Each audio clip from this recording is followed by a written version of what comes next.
Hello and welcome from SAIT. My name is Reese Tenhove and I'll be your host this evening. This is the semi-final match of the Varsity Plus West Conference, Super Smash Bros. Ultimate, of the NACE organization, National Association of Collegiate Sports. Today's matchup is a 4-on-4 crew battle versus Redlands University. Our play-by-play tonight is Michael Erickson and Blaine O'Brien. Hey guys, are you guys as excited for this as I am? Absolutely. Super excited for this. I'm looking forward to seeing what tonight's matchups hold for us. Well, the fact that SAIT goes unbeaten is so impressive. It's going to be an exciting game. Yeah, no, it's going to be super exciting. We get to see what the Shenasty does again. Last time they played against the Redlands, they swept them pretty much. Oh, yeah. Absolutely. Yeah, I think I'm very excited to see the Shenasty play today too. After their last performance against this team, I'm really excited for what's in store for tonight. We have a really strong roster here. Good team. Today we have playing the Shenasty, KuroX, Pepsi Zero, and Redfish. So it's going to be a good one. We know that for sure. Absolutely.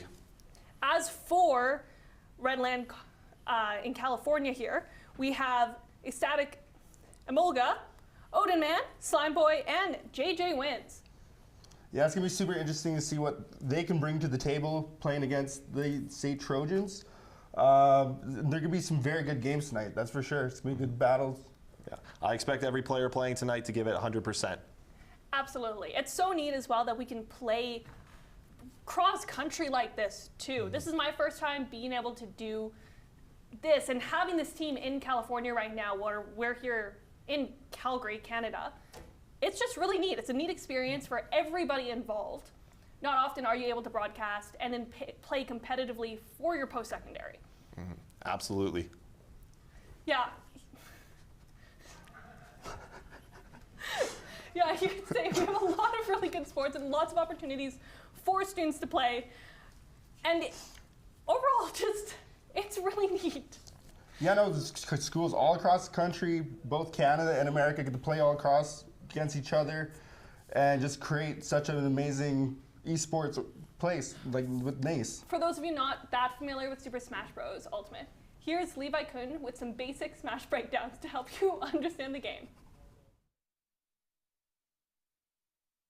SAIT Trojans esports team does what is called a crew battle. So there's 4 people on a team. They each choose a different character. And the first player on each team go up against each other. And instead of each player having 3 stocks, it's treated more so as the entire team has 12.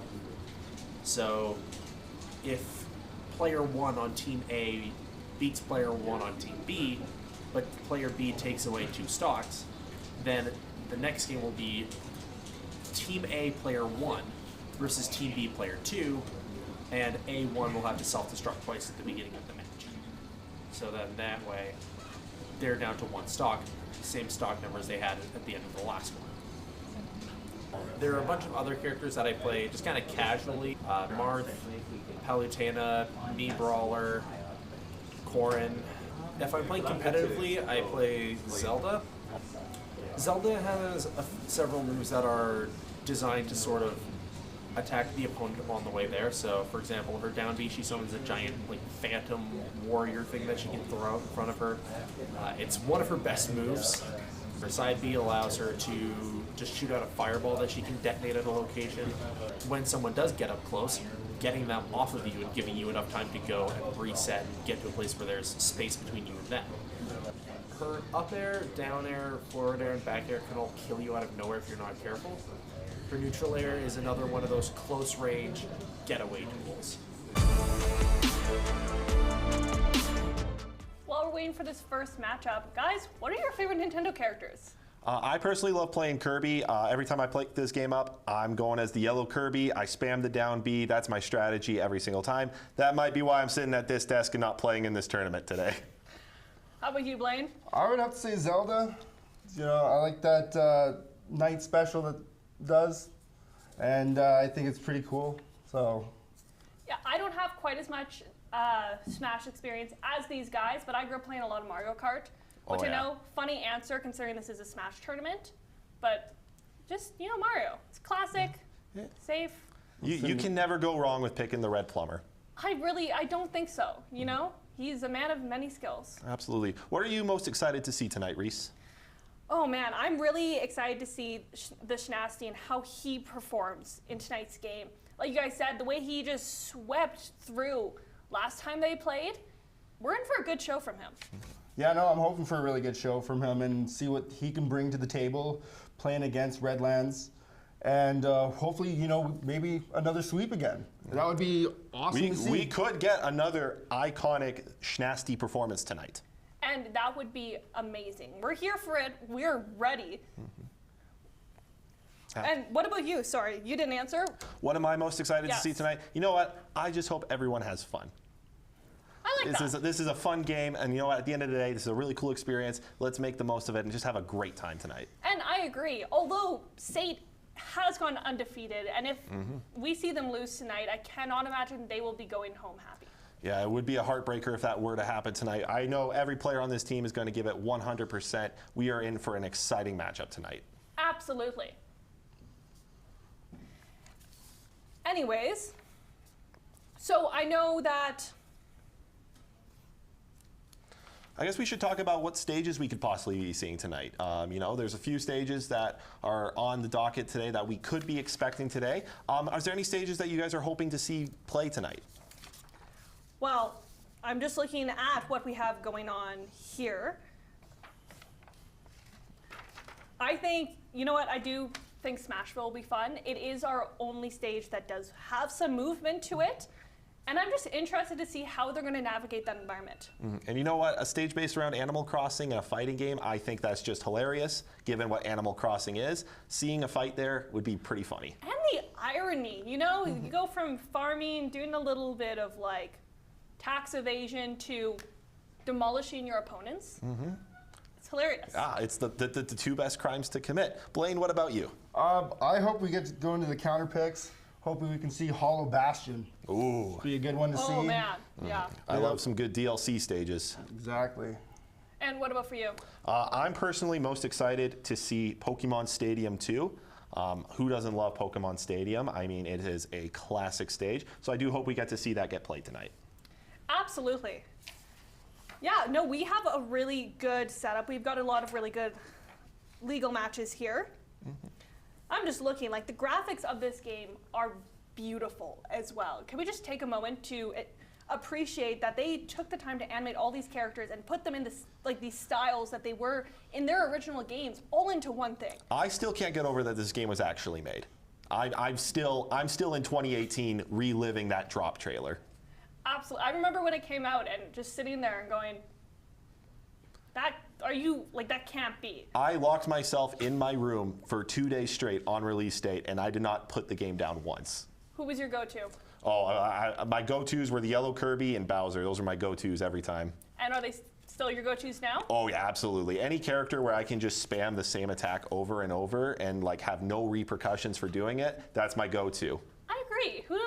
I know that's a technique of its own, but when you can just get There's just going. something so satisfying about button mashing. I don't know what it is. I think so. I agree. What about you, Blaine? My favorite go-to character would have to be Donkey Kong. You know, classic character, goes back a long time.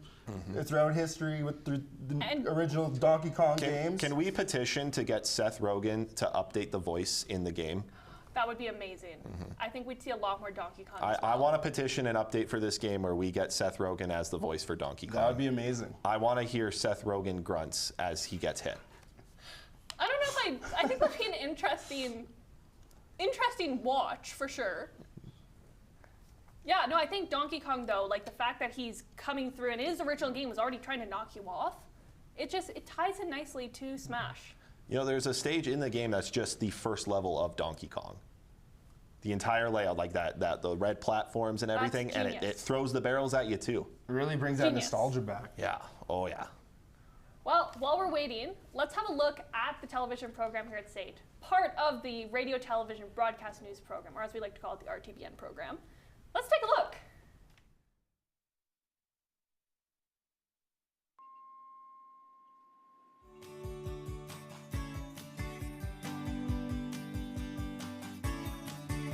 The television major at SAIT teaches students to, well, do everything, really. I mean, we cover everything from writing to directing to lights to camera to sound. Anything that needs to be done in a television production, you're taught everything, sort of from the ground up, to the point where in second year you're off on your own doing most of your own work by yourself, with some guidance by us. I think what's great about our program is that we give you all those options. You know, you may hate doing television news, but you got a little taste of it before you launched into doing dramatic production. Television isn't something that you take because, oh, you know, I don't know what else to do, so I guess I'll go take television.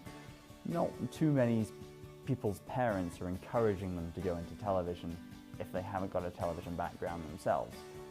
So as a result of that, everyone that's in your program, pretty much all of your peers, will be equally passionate about the same things that you're passionate about. Which means to them, it's not just moving boxes, then making your vision come true. And they see that too, and it's something quite beautiful to see, really. Hands-on, for sure. It's all up in your face. It's like they tell you that from day one. It's going to be all up in your face. It's first semester and second semester, 90% in the classroom, 10% in the field. Third and fourth semester, it's 90% field, 10% theory. So you're not in a classroom sitting, staring at a wall, listening to your teacher drone on for hours at a time. You're out doing the things that you've been taught to do. Training SAIT students was always easier than almost any other college because their technical skills were far and above some of the students from the other colleges. And I think that's because of the hands-on nature of our training here at SAIT.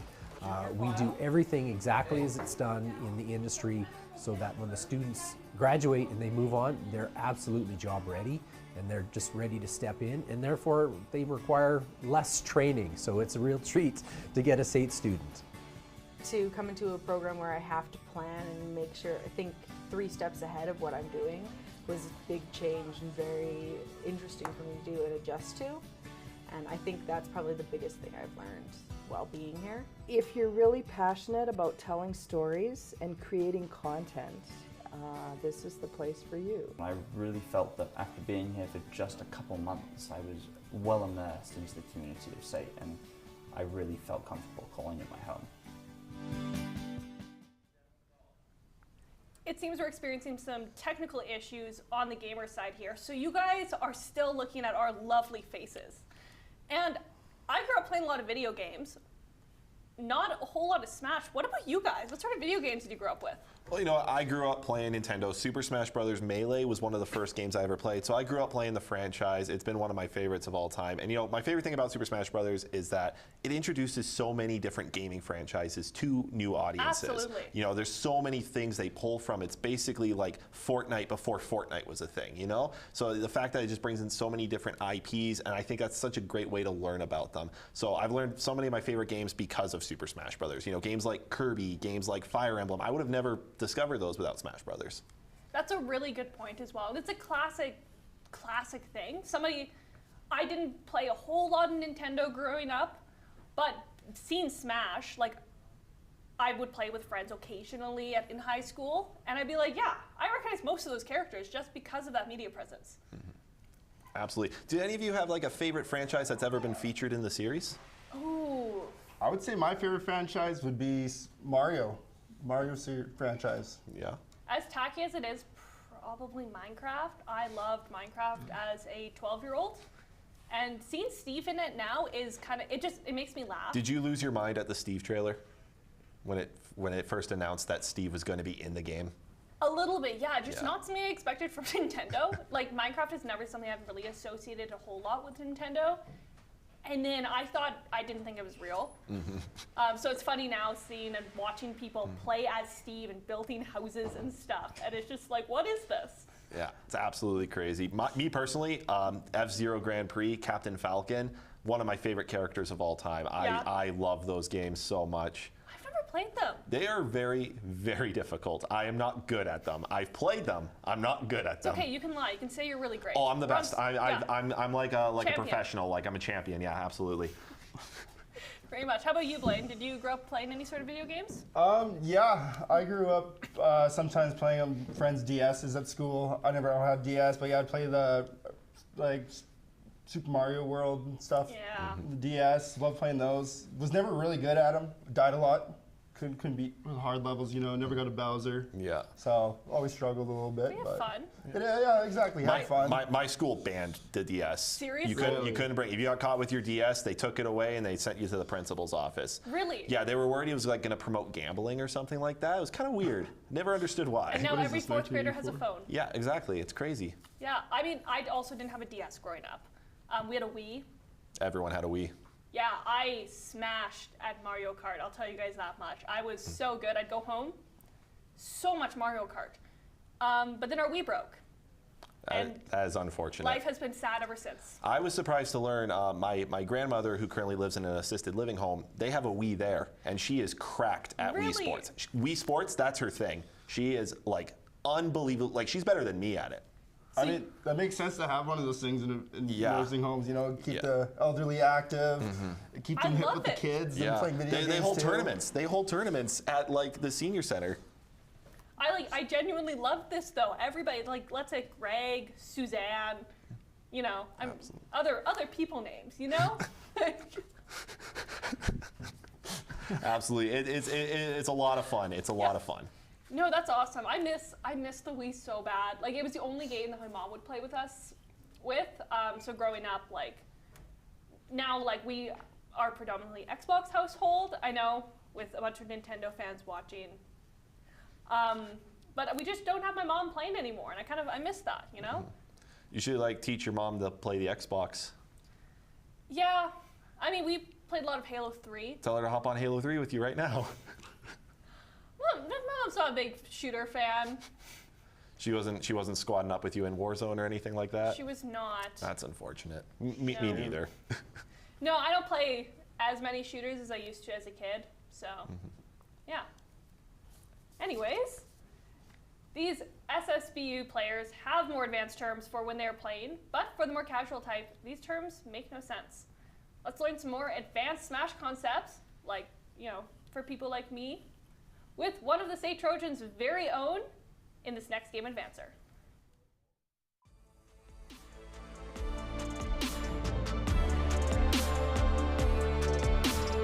My name is Erwin Aguilar. I'm part of the Super Smash Bros. Ultimate Varsity team. Frame data in general is just like well, of course, just the frames at which moves come out, the frames at which they end, and how long they linger for. It's just like certain moves like have varying different like frame data from each other. Some moves are longer, some moves are faster, of course, and so that's generally what frame data would be.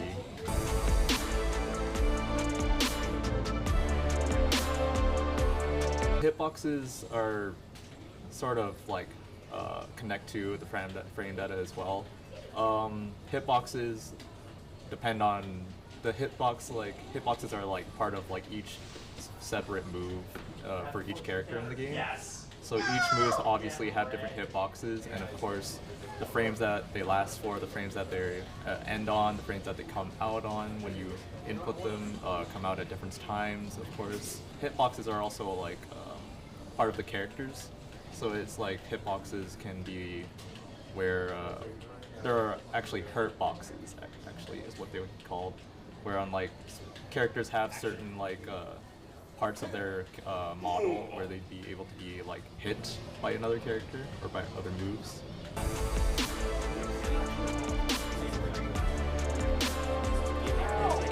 There are sweet spots and sour spots on certain moves. Sour spots are of course like less strong, generally less stronger hitboxes. Like for instance, like down airs on specific characters like have sour spots where like they don't send the opponent down when they're hit by them. But if they hit the opponent with the sweet spot, then they will send them downwards. Otherwise, it wouldn't.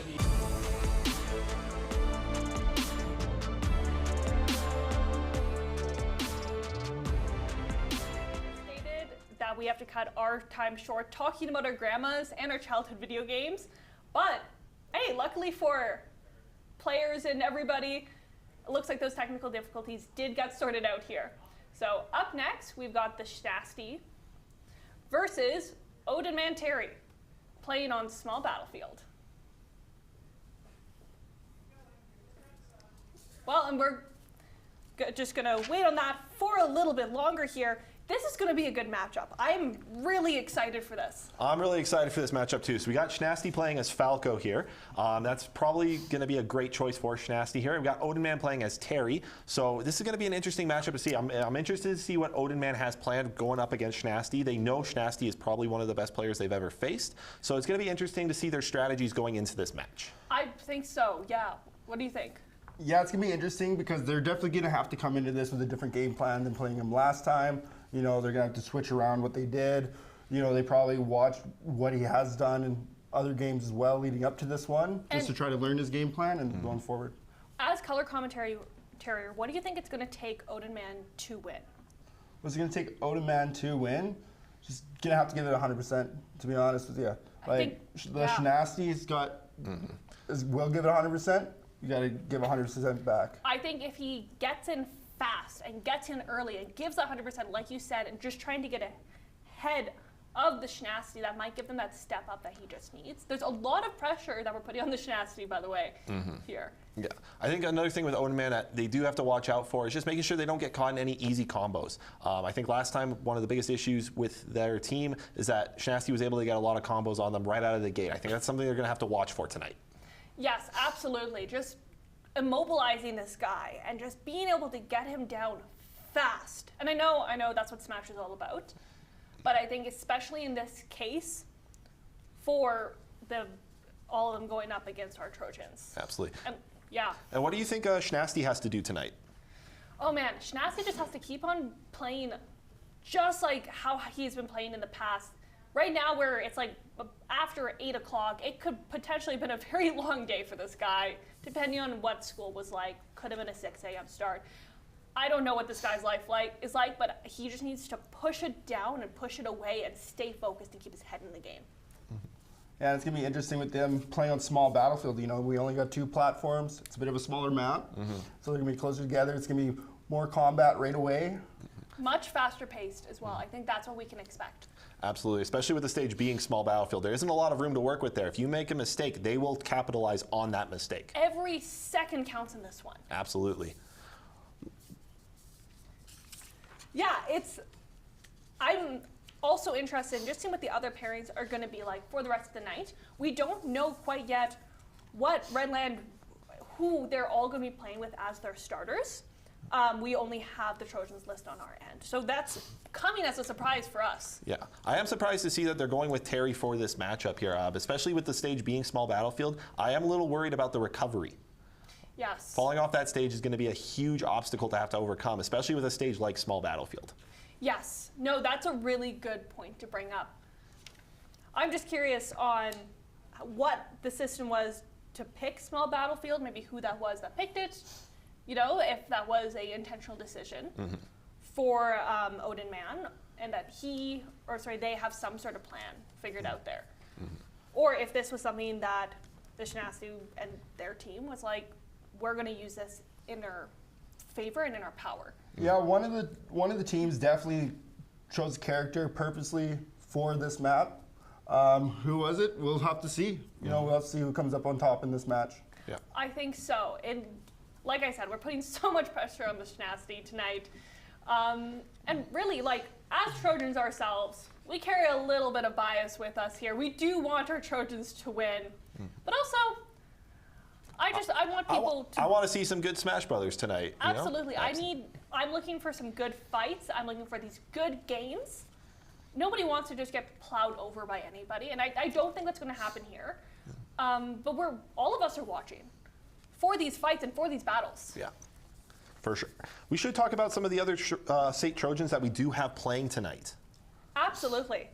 We have Redfish, who's on the roster for tonight, is playing Captain Falcon. What do you guys think of that choice? I love it. I love it. As I said before, I'm a big Captain Falcon fan. I love that we're seeing Captain Falcon on the roster tonight. Hopefully we'll get to see them in action. I absolutely agree. And how about Pepsi Zero's choice to play Hero? That's a very interesting one. You know, one of the DLC fighters. There's a lot of unique moves to that, a lot of unique skills, a lot of new strategies that come around with these DLC fighters. So it's very interesting to see how players adapt every time a new character gets added to the game. So I'm very interested to see how they'll play with Hero. I think so as well. Like you said, like there's not as much experience potentially with this character, like at least in the game. It's not like you just pulled up the game how many years ago and picked Hero. Like this is a relatively new character. Right? I think I'm most excited for Kiro X to play as Palutena. I don't see a lot of Palutenas compete in competitive Smash, so I'm very excited to see how that's going to go tonight. Absolutely. What sort of tactics are you excited to see from Palutena? There's a lot of like psychic type moves and a lot of interesting combos you can get out of that, and I'm hoping we get to see some tonight. I think so. Yeah, we have a good lineup for our Trojans. I'm just excited to see who else we're going to be. Well, we know who's playing for Redland, but we don't know what characters they're starting with yet, and I feel like I'm just on the edge of my seat waiting for this. Yeah, absolutely. I'm definitely excited to see who else they're picking tonight. It's going to be an interesting matchup. Absolutely. Yeah. Anyways, we do have a little thing here. Angelo Fernando is a well-respected player in the Smash Bros. League and is well known for his skill in the game, which, as we were talking about, skill is very important. Obviously, because they're competing. However, very little is actually known about him outside of the game. So join us today as we take a deeper dive into his career and life outside of Smash. So that's Angelo Fernando, Angelo Fernando. I've been competing since fall 22, so the first semester the Smash team started at. I'm a Cloud main at heart, but lately I've also been trying to learn Link to spice up my game plan a bit. With Cloud, I try to play aggressive and always be in my opponent's face, not letting them push buttons on me to outwall me. But with Link, I play more patiently and I try to use my projectiles to create openings to get a more safe win. DI? No, fuck. I'll take that. Unlucky. I'm a software development student, Okay. and I'm in my third semester right now. I've always had a thing for coding. I started doing it around 14, and I've just been doing it since. I want to be a game dev. So Erwin is the team captain. In my opinion, he's ranked in the top 5 in Calgary right now. He's really good. He's also really helpful as a coach too. Ali is on a really similar skill level to Erwin, and he doesn't go to tournaments that often, but he would probably be in the top 5 in Calgary. I want to keep improving until I am as good as Erwin and Ali. That's my main goal right now. I'm dead. It takes a lot of practice for sure, because like normally in Smash there's multiple skill levels. There's like people who don't play, there's casuals, there's people who are on like the verge of taking it seriously but still not. And there's the people at like Elite Smash, but even then, you gotta put a lot of time into it once you reach the top of the rankings online.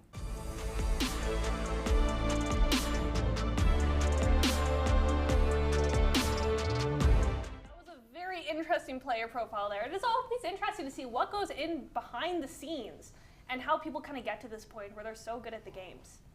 What do you guys think? Yeah, no, a lot of players, they dedicate a lot of time of their lives into it, and it's crazy to see how these guys can balance schools and doing their esports too. Absolutely. We see that from a lot of our state Trojans, where you have all of these practices. I don't know what these guys' practice times look like, but it's probably quite a bit. Mm-hmm.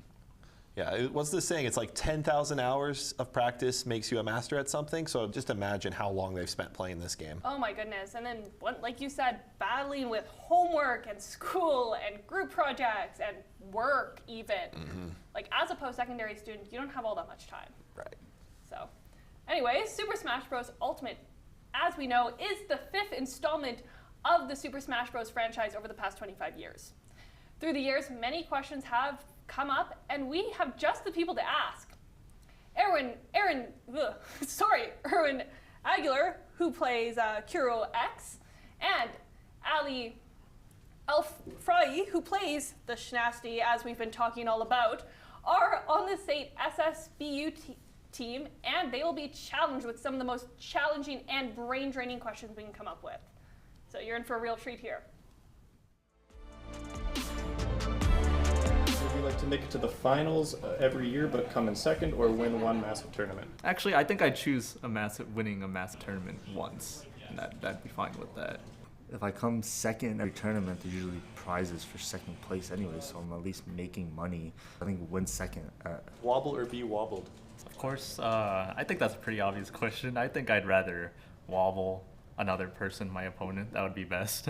I think I'd rather be wobbled, because then I could pull out my phone, play post on Twitter I'm being wobbled, or go play some games, order some food, do stuff like that. Beat a kid in Smash so bad they cry, or lose to them? I would rather lose to them for sure. I kind of don't want to. If it was not a actual bracket in an actual tournament, then I definitely want to lose. Due to my friend group lore, I think I have to choose beating a kid so much he cries, because winning's where it's at. I'm sorry. He'll learn from that experience. That's how I learned. All right, remove Steve or remove Kazuya? Even though I hate the character Steve, playing against him actually, it's a very unique character. I get that. It's a nice addition. But yeah, I think if I had to choose, I think I'd choose Steve for sure. See, I want to remove Kazuya because he's just a fighting game character who I feel chooses to lose. Steve has he has his blocks and his iron and material, stuff like that. No, let's get rid of Steve. Would you like Smash 6 or Fighter Pass 3? Oh, Smash 6 for sure. Ultimate is been here for several years now. I think it's almost at reaching the end of its basic lifespan. Yeah, it's gonna be Smash 6. I think the DLC in Ultimate has just gotten crazier, where it's just the new DLC is just always gonna be better than every other character. Smash 6 would be nice because I feel they could add new concepts.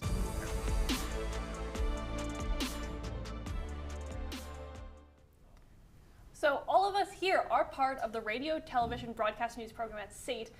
I'm a broadcast news student. Behind the cameras, behind the scenes, we have our wonderful television students. And Blaine and Michael are representatives for the radio section, which is incredibly cool. But let's take a closer look to see what the radios do. In this program, you get a lot of practical hands-on experience. A lot of it is actually based around the way that the industry is. They have a board of advisors from different radio stations across the province and the country that they'll talk to in order to bring all of the new technology, all of the new way that companies are doing things into the program so that we learn how to do it hands-on. The foundation is writing, and from writer, we get producer, then we get a voice. And we cover all aspects, and that's what's unique about our program. This program really is a communications program, and we use the vehicle of radio to deal with working in teams and time management and problem solving and all of these communication skills where they can go on and work for the Alberta government and be the communications director, or they can work at a nonprofit and be a media liaison. These communication skills are so vital for them that, yeah, they are well enough educated to go and get a job at a radio station, but they could get a job in any type of communications field after graduating from our program. The thing that I think I like the most about the teachers here is that they take the time to sit down with you and really talk to you, and they want you to succeed. It's not like they're just teaching a class, they're teaching you. They're very invested in making sure that we feel like we're supposed to be here, that we're in the right place, and that we're learning to the best of our potential. They want to push us to be the best that we can be. SAIT totally prepared me for industry. I went to my practicum a little bit nervous that I wasn't going to be able to live up to my potential or to live up to industry level. But I had no reason to be worried, because when I got there, I actually found that it was way easier than here at SAIT. The important thing is they learned here, and they're taking that to industry, and I see them succeeding beyond my wildest dreams. In 2 years, a 1-year program, it's a 2 years program, but in 1 year, a student can go from this booth, which they've never touched anything, and in 2 years they could be in industry.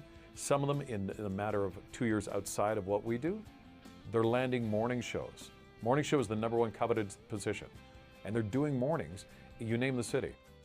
It is one of those elite programs in Canada that if you want to be in radio, this is the program that you should be taking.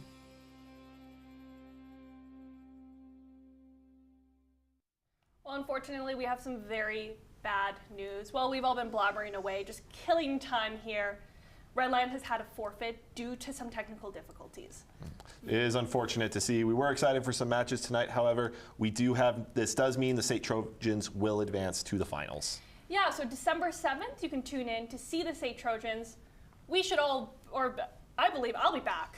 Oh, I'll be back for sure. That. I was very much looking forward to this game. I know everybody was, and it's really disappointing, but that's technology. Yeah. So. But the good news for the St. Trojans is that they will be advancing to the finals next week, so they get the next week to practice and prepare for that matchup. Yeah, well, thank you very much for listening. This has been put on by the RTBN program here at SAIT. Have a good night.